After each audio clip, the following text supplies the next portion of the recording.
আমরা আজকে শিখব সংখ্যার যোগফলের কিছু বেসিক নিয়ম। এন সংখ্যক সংখ্যার যোগফল কত, একটা সূত্রের মাধ্যমে আমরা জানবো। এন সংখ্যক সংখ্যা আমরা ধরলাম 30, মানে 1 থেকে 30 পর্যন্ত সংখ্যার যোগফল কত। আমরা 1 2 3 4 5 6 এইভাবে করে যোগ করলে বেরোবে, কিন্তু সেটা তো সময় সাপেক্ষ, চাকরি পরীক্ষার ক্ষেত্রে সেটা সম্ভব না। তো এর জন্য একটা সূত্র আছে, n × n+1 ডিভাইডেড বাই 2।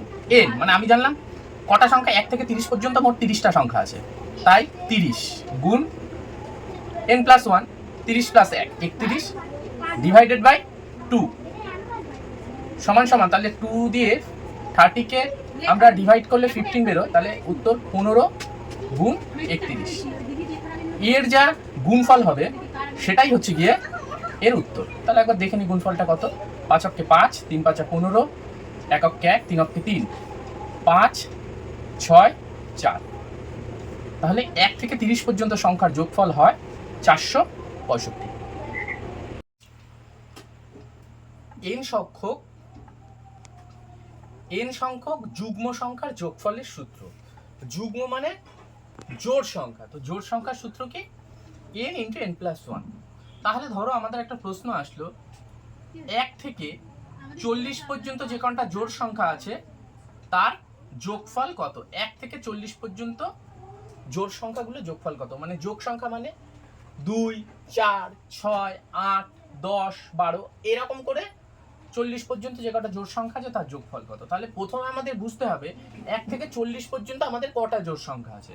1 থেকে 40 পর্যন্ত জোড় সংখ্যা আছে 40 ডিভাইডেড বাই 2, এর অর্ধেক জোড় অর্ধেক বেজোড়, তাহলে 20। তাহলে আমাদের সূত্র n × n+1, তাহলে সূত্র অনুযায়ী 20 × n+1, মানে n এর সাথে 1 যোগ করলে 21, তাহলে 2 অক্ষে 2, মানে 20 + 21 কে 20 × 21 করবো। তাহলে 20 × 21 কত হয়? 2 অক্ষে 2, 2 2 4, 0 বসিয়ে দিলাম, 420। 1 থেকে 40 পর্যন্ত জোড় সংখ্যাগুলো যে রয়েছে তার যোগফল হলো 420। n সংখ্যক অযুগ্ম অর্থাৎ বিজোড় সংখ্যার যোগফলের সূত্র হচ্ছে n²। ধরো আসলো 1 থেকে 40 পর্যন্ত যে বেজোড় সংখ্যাগুলো রয়েছে তার যোগফল কত। তাহলে বেজোড় সংখ্যাগুলো কি আছে? 1 3 5 7 এভাবে করে যে সংখ্যাগুলো যাবে তার যোগফল কত। এই সূত্র হচ্ছে n²।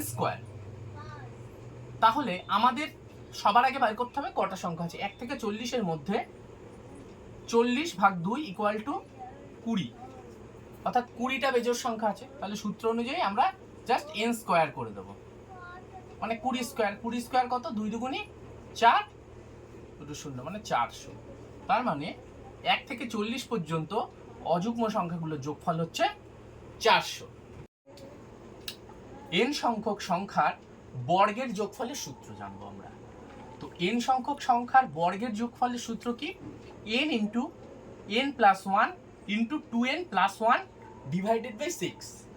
মানে ধরো 1 থেকে 30 পর্যন্ত বললো যে সংখ্যাগুলো রয়েছে সেই সংখ্যাগুলোর বর্গ অর্থ স্কয়ার, মানে 1² 1 অক্ষে 1, 2² 2 2 4, 3² 3 3 9, 4² 4 4 16, এইভাবে করে তার বর্গের মোট যোগফল কত 1 থেকে 30 পর্যন্ত। তাহলে আমরা সূত্রটা কি জানলাম? n × n+1 × 2n+1।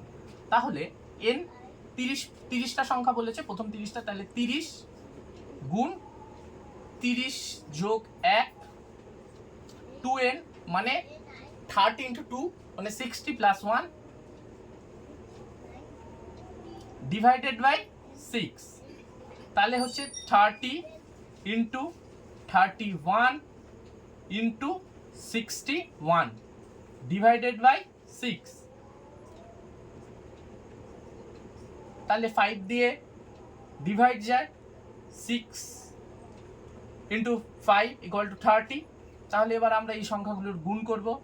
5 × 31 × 61, এর গুণফল কত বেরোবে? গুণফল করে দেব, 5 অক্ষে 5, 3 5 15, 155, এবার হলো 61, তাহলে 61 5 5 1, 5 ছক 30 শূন্য, হাতে আমার থাকলো 3, 5 ছক 30, 33 3, হাতে আমার 3, 3 অক্ষে 3, সরি 6 অক্ষে 6 আর 3 9, 5 5 4 9, 9455। মানে আমাদের 1 থেকে 30 পর্যন্ত যে সংখ্যাগুলো রয়েছে সেই সংখ্যাগুলোর যদি স্কোয়ারের যোগফল করতে বলে তাহলে সেটা বেরোবে হচ্ছে 9455। এবার আমরা শিখব n সংখ্যক পূর্ণঘন সংখ্যার যোগফলের সূত্র। পূর্ণঘন মানে কিউব। যেমন 2 এর কিউব কত? 2 2 দুগুণি 4, 4 দুগুণি 8। 3 এর কিউব কত? 3 3 3 9, 3 9 27।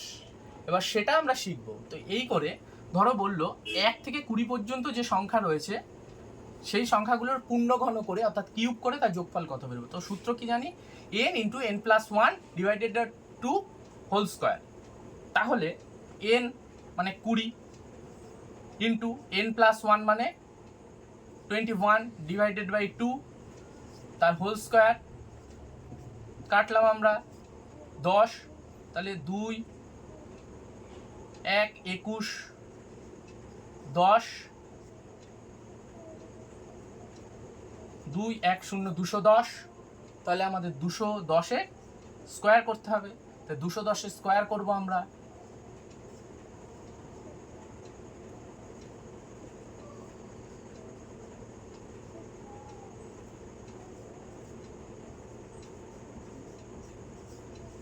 এটা হচ্ছে কিউব। 1 থেকে 20 পর্যন্ত যে সংখ্যাগুলো রয়েছে তার যদি আমরা কিউব করি তাহলে বেরোবে